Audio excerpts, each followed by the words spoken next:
the presentation of Vijaya Kolachalama, who is a faculty in the medical school and also has an affiliation with computer science and computing and data science, will be on video. And I believe some students from his group are here to answer any questions that you may have. So with that. Good morning. I'm excited to share our lab's latest efforts in leveraging AI to tackle some important and complex challenges with the ultimate goal of bringing these technologies to clinical practice. Over the past few years, we've focused not just on cutting-edge research, but also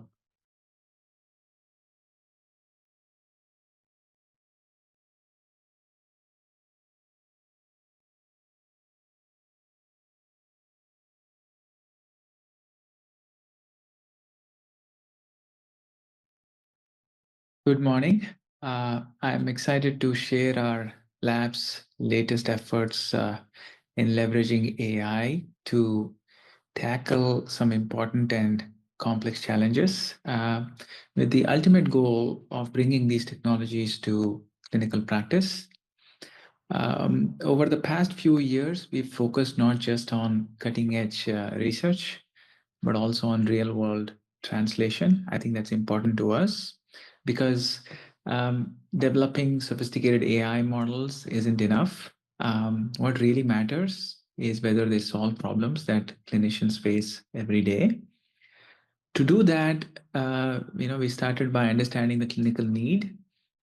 We work closely with experts to pinpoint the real challenges, then go back to the drawing board to innovate on AI. The goal is to sort of really bring or create these solutions that aren't just technically impressive, but are also practical, reliable, and something, hopefully the end users really want to use. Of course, making this happen takes, more than just great algorithms. It takes a team, and that's what makes our work so exciting. And this is my team. I'm very proud to say this because our lab is truly multidisciplinary with trainees coming from various disciplines, including computer science, bioinformatics, computing and data sciences, electrical and computer engineering, neuroscience, and even physics. We also closely collaborate with various clinical experts listed below.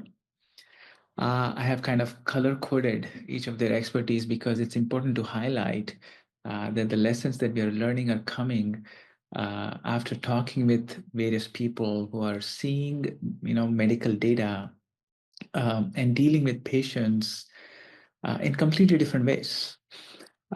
This truly informs us on how to really think about solving the clinical needs or the current needs, and hopefully with AI. Let me start with some background. Broadly, we are interested to build assistive tools for dementia. For those who are not fully familiar, I just want to give a quick background. Dementia is a very broad term used to describe cognitive dysfunction, and in fact, over 50 million people or more in this world actually suffer from this condition. And the numbers are actually growing pretty steadily. Alzheimer's disease is a common cause of dementia, but there are many other ways somebody can get dementia. For example, someone with Parkinson's disease can get dementia, and somebody with vitamin deficiency can get dementia, or even somebody with depression can get dementia. So diagnosing the root cause of dementia is really challenging. Because it's not just about what level of cognitive impairment the person has, but one has to really understand and dig deeper to really identify those factors that are contributing to cognitive impairment. As these cases, the dementia cases continue to rise, we are also facing another major challenge. And the challenge is that, there are not simply enough specialists to manage these patients. Neurology is a very tough field And let's be honest, not many people choose to become neurologists.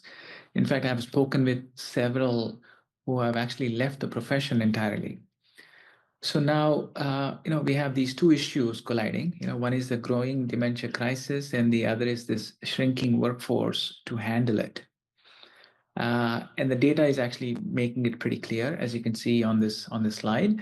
This is a serious problem, and it's only getting worse. So that's why our team is kind of working on these AI-driven solutions to support clinicians. But we are not just building AI for the sake of it. We are developing these multimodal frameworks or models using real-world clinical data, including demographics, patient history, bedside cognitive exams, neuropsychological tests, neuroimaging, like MRIs and CTs. All these stuff is routinely collected in a clinical neurology setting. We are trying to take all that information in the raw data formats and then trying to build these multimodal approaches. So effectively, the goal is to put all these things together, trying to build these frameworks that are robust and resilient, and that can be hopefully be useful in a real world setting. Importantly, we are also putting a lot of effort in validation, comparing basically our model predictions with expert assessments, biomarker evidence, and even neuropathology. So the goal effectively is to not just create a powerful AI model, but to make sure that this can truly make a difference in clinical practice. So I want to now talk about what actually happens when a patient walks in a clinic. So today, how are these neurologists evaluating these patients today? So patient walks in a clinic, typically with a family member, with a chief complaint that is about the patient having some memory-related issues. The neurologist then gathers information such as, like I said before, demographics, patient-level history, family history, medications, basically an interview process. And then during that process, the neurologist, administers some exams like physical exams, neurological exams, functional assessments, neuropsych testing or neuropsychological testing, and some other exams. And depending on the resources, they sometimes order an MRI or some other imaging.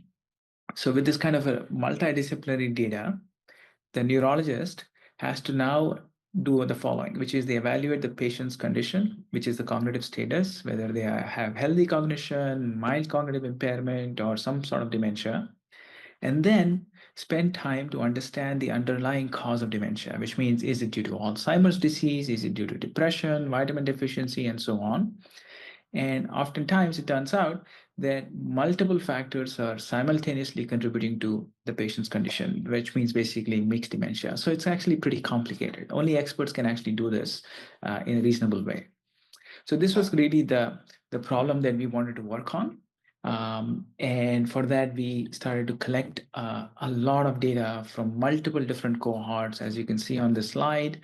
And on each of these cohorts, there are multiple different participants, and the multimodality is basically, again, for each person, we are trying to collect demographics, their health histories, physical and neurological exams, imaging if available, and then trying to put all these pieces together. And we like to work with raw data. So all this data is actually coming in sort of this unformatted way. And we are trying to spend a lot of time to process this data, create pipelines, making sure all this data is actually then amenable for some kind of machine learning or AI-based approaches.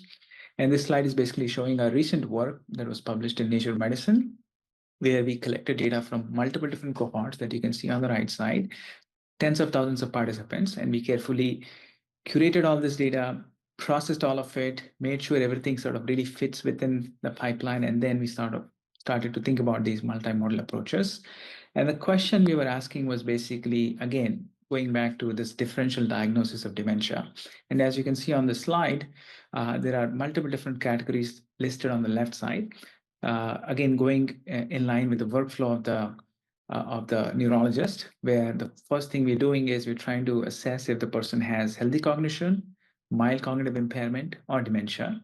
And if the person has some sort of cognitive impairment, then we're going down to list and understand all these different factors that are contributing to dementia. And these things that you're seeing here, which are about 10 different etiologies of dementia, starting from Alzheimer's, Lewy body dementia, which includes Parkinson's disease, vascular dementia includes things related to vascular conditions, including stroke, prion disease, which is a rare condition. Frontotemporal degeneration is again a very broad category, but we are listing that as one etiology here. Normal pressure hydrocephalus, which is again some sort of a rare condition. Systemic factors that include alcohol abuse, etc. Psychiatric conditions, including depression, and so on. So the idea is that if the model is able to sort of understand all these different categories using this multimodal approach, we can then hopefully be able to provide a solution that can inline fit with the clinical workflow. And on the right side, you're seeing some performance metrics. This is just basically an overall performance of the multimodal approach to sort of really understand all these different conditions. And like I said before, it's not just the model development. We're also focused on validating the models. So I'm going to show you one slide, just really that kind of summarizes our result, which is a very exciting result. So what we did was we basically randomly selected about 100 cases or so. And on these 100 cases, we asked 12 neurologists to independently evaluate those patient conditions, given again the same multimodal data on each person. So what each neurologist did was they took all those 100 cases and evaluated each person and then sort of listed what might be the cause of dementia as well as the state of cognitive impairment. And then we showed that on these randomly selected 100 cases or so, neurologist assessments augmented by our AI model exceeded the neurologist only evaluations by about 26% or so, and which was a pretty significant results because finally we were able to show that AI-based solution is actually augmenting clinical practice, which I think was very, very exciting for us. And this work again, like was published in Nature Medicine. It also got a lot of coverage in newspapers as well as in journals like Nature. So we were very excited about it because we finally believe we have a tool that hopefully can allow us to really think about translation. And with that, I just want to quickly summarize about the work that we've been doing over the years, although I only talked about this latest work that was published on differential diagnosis. We've kind of been working on this topic for many, many years now, trying to build those automated pipelines, starting all the way from tackling simpler questions, which are more sort of binary classification questions, but more focused on the method. But as we started to talk more with the clinicians, we realized that it's important to really focus on the clinical question, and sort of we evolved. And the science also evolved, and the methods are also evolved. And finally, we are happy to say that we are able to now think of taking these tools and putting them in a clinical setting and then trying to do some validation in real time. So we are now partnering with a couple of clinical sites, one in Arizona and one in Illinois, to really think about how these tools can truly be assistive in hopefully a prospective setting. With that, I want to thank my sponsors. These are my funding agencies, and thank you for your time.